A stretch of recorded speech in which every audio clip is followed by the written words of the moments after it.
एक जिगरबाज मावळा आहे, तो जिगरबाज मावळा त्या ठिकाणी झेंडा अडकवतो आहे. स्वतःचा टी शर्ट फाडून त्या पोलवरती चढून त्या जिगरबाज मावळ्याने त्या ठिकाणी झेंडा अडकवलेला आहे. झेंडा अडकवणारा जिगरबाज मावळा माझ्यासोबत आहे. आपण ते त्यांच्याशी बोलूया. सगळ्या महाराष्ट्राला प्रश्न पडलाय की तुमचं नाव काय किंवा तुम्ही कुठून आहात. प्रथमतः जय शिवराय. मी बार्शी तालुक्यातील देवगाव म्हणून या गावातून आहे. नाव काय तुमचं. नाव सूरज कल्याण मांजरे. नगरपालिकेच्या समोर एवढ्या मोठ्या उंचीच्या पोलवर झेंडा अडकवायची लावायची डेअरिंग तुमच्याकडे कुठून आली. प्रथमतः आम्ही शिवरायांचे मावळे. स्वतःमध्ये आत्मविश्वास राहतो की आपण ही गोष्ट करू शकतो. जसे तानाजी मालुसरेंनी खिंड लढवली, त्यांनी कोंढाणा ठरला असेल. बर, म्हणजे तिथून आम्हाला प्रेरणा भेटलेली आहे. छत्रपतींचे मावळे जिगरबाज मावळे आज आपल्याला सूरज मांजरे यांच्या रूपाने पाहायला या ठिकाणी मिळाले आहेत. मला सांगा, तुम्ही झेंडा जो त्या 40 फुटाच्या पोलवर तुम्ही झेंडा बांधला, तो झेंडा तुम्ही कशाने बांधला होता. मी वरी गेलो होतो त्यावेळेस काय मी जाताना त्याला बांधायला दोरी वगैरे काय नेली नव्हती. परत ते वरी गेल्यानंतर समजलं की आपण बांधायला काय आणलेलं नाही. मग नंतर परत मी काय केलं, स्वतःच्या अंगावरचा शर्ट काढला, प्रथमतः तो बांधला. नंतर झेंडा आणखीन थोडासा हलू लागला. नंतर पुन्हा दुसरं काही नव्हतं बांधायला. नंतर पण स्वतःच्या अंगावरचा बनेल काढून त्या बनेल पण झेंडा फडकवला, बांधला. परत तुमच्या अंगावरच्या बनेल तुम्ही झेंडा बांधला.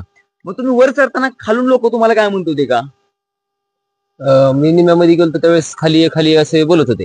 पण माझी जिद्द होती की आपण इथं मराठ्यांचा भगवा फडकवायचा, म्हणजे फडकवायचा. तुमचा पाय वगैरे काय घसरला होता का, किंवा तुम्हाला भीती काय वाटली होती का. भीती मला काही वाटली नाही, कारण की मी प्रथमतः म्हणजे मी प्लंबर आहे. मी अशी कामं भरपूर करतो दररोज, त्यामुळे मला ते एकदम इझी वाटलं. आता त्या व्हिडिओ तुम्ही झेंड्याला सलामी पण दिले, काय तुमची भावना होती त्यावेळेस. भगवा झेंडा म्हणजे आपला मान आहे, सन्मान आहे, अभिमान आहे, त्यामुळे झेंड्याला सलामी दिली. आरक्षणाची गरज का आहे, काय वाटतं तुम्हाला. बरेच काही गोष्टी होऊ शकतात. शिक्षणासाठी झालं, परत नोकरीसाठी झालं. तुमचा सोशल मीडियावरचा व्हायरल व्हिडिओ पाहून एक जण कमेंट केली, ते डॉक्टर आहेत, ते म्हणतात की हा पट्ट्या कोण आहे झेंडा अडकवलेला, मला याला भेटायचा आहे, मला याचा सत्कार करायचा आहे. अख्ख्या महाराष्ट्रातून तुमचे त्या ठिकाणी व्हिडिओ व्हायरल झाल्यावरती लोकांची एवढ्या प्रतिक्रिया आहेत की लोक तुम्हाला भेटायला आतुर आहेत, तुमचा सत्कार करायला आतुर आहेत. सत्कार स्वीकारताल का, किंवा त्या लोकांच्या ज्या लोकांना तुम्हाला भेटायची आतुरता आहे त्यांना काय सांगाल तुम्ही. जसं की भगवा फडकावला, पण आपलं आरक्षण भेटलं, हाच आमचा माझा मान आहे, सन्मान आहे, आणि सत्कार हाच मी स्वीकारू शकतो. तुम्ही जो झेंडा लावलाय, आता बऱ्याच लोकांची अशी मागणी आहे की तो झेंडा कायमस्वरूपी तिथंच राहावा. खरंच तिथं राहावा का कायमस्वरूपी आपला तो झेंडा. माझी प्रशासनाला विनंती आहे की तिथं एक आणखी कसा झेंडा कायमस्वरूपी राहावा अशी माझी इच्छा आहे. विजयाचा ध्वज कायम फडकवला पाहिजे. म्हणजे आपण बांधवांना बघता या ठिकाणी सूरज मांजरे असंही त्या ठिकाणी म्हणतात की तो जो काय भगवा ध्वज आहे तो त्या ठिकाणी मराठे आरक्षणाच्या लढ्यासाठी येऊन गेलेत ही इतिहासाची साक्ष आहे, आणि त्या इतिहासाच्या साक्षीदार राहावा म्हणून तो झेंडा कायमस्वरूपी तिथंच राहावा अशी सूरज मांजरे यांची या ठिकाणी मागणी आहे. संघर्षोदा मनोज दादा जरांगे पाटलांविषयी तुम्हाला काय वाटतं. दादा असं व्यक्तिमत्व आहे की तो माणूस म्हणजे निस्वार्थ आहे, आणि त्याने समाजासाठी आपले प्राणपणाला लावले आहेत. दादांच्या लढ्यामध्ये तुमचा पहिल्यापासून सहभाग आहे या आरक्षणाच्या लढाईमध्ये. पहिल्यापासून सहभाग आहे दादांच्या लढाईमध्ये. आरक्षणाच्या लढाईमध्ये या गावाची भूमिका काय आहे. माझं गाव बार्शी तालुक्यातील देवगाव आहे. पण जसं की मनोदांचा लढा चालू आहे मराठ्यांचा, तेव्हापासून आमच्या गावातील प्रत्येक जनतेचा नागरिकांचा पहिल्यापासून त्याच्यामध्ये मोठा हात आहे.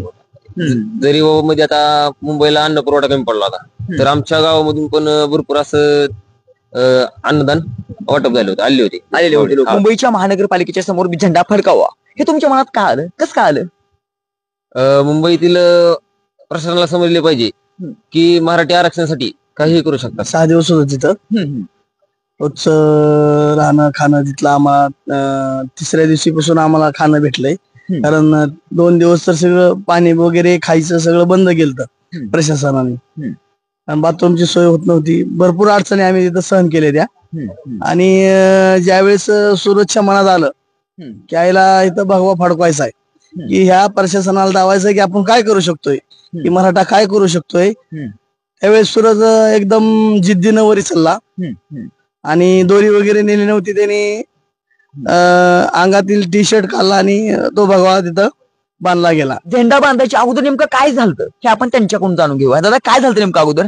नमस्कार सर्वांना, जय शिवराय. मी ओम प्रकाश क्षीरसागर. दुपारची वेळ होती आणि आम्ही सगळे मराठा बांधव चटणी भाकरीचा आस्वाद घेत होतो मराठा समाजाने आणलेल्या. मग सूरज म्हणला याला इथं सगळं CST स्टेशन मराठ्याचं झालंय, सगळं आपलं झाले, आता सगळे मराठ्याचं येतं, जरा काहीतरी आपली निशाणी असली पाहिजे की बाबा इथं मराठ्याचा एक किल्ला झालाय बालेकी. तुम्ही जर स्टेशन नजारा बघितला तर जणू काय तो मराठ्याचा गड आहे आणि जो मराठ्याने जिंकलाय असं ते CST स्टेशन वाटत होतं. मग सूरज म्हणला आपण झेंडा आणायला पाहिजे होता. मग सूरजनं तिथे आमच्याकडे झेंडा नव्हता, पिकअप आला होता. सूरजनं ते पिकअप थांबवून त्या पिकअपचा झेंडा काढला आणि सूरज वरी चढला. आम्हाला वाटलं प्रथम सूरज कुठेतरी मध्ये जाऊन झेंडा लावून की थोडं चढण 2-4 पावलं लावून झेंडा. पण सूरज मध्ये गेला. सूरजला म्हणलं सूरज झेंडा लाव, कारण आम्हाला काळजी होती की बाबा सूरज गावातला आमच्या सोबत आलेला पोरगा आहे, काय होणी हातापायचं काय म्हणजे बरं वाईट होणे काय चांगलं वाईट होणे. मग आम्ही त्याला म्हणतो सूरजला वरी जाऊ नको, खाली झेंडाला वापस या.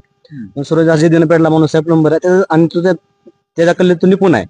प्लंबर माणूस असल्यामुळे तो पटायचा चढणार वरी चढणारा.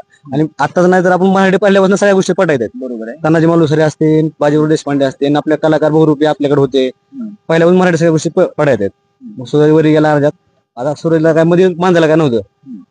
मग सूरजला एकदम म्हणला दुरी आणून दे.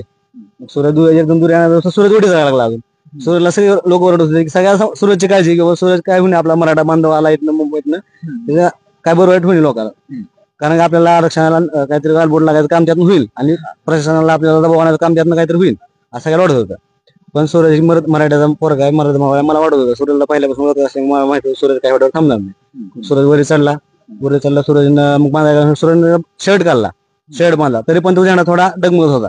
त्याला वाटायचं की बाबा झेंडा खाली पडून काय तुरे. आणि मग त्यानं बनेल काढून मग सूरज पूर्ण झेंडामधून सूर्यानं झेंडा समाज खाली आला.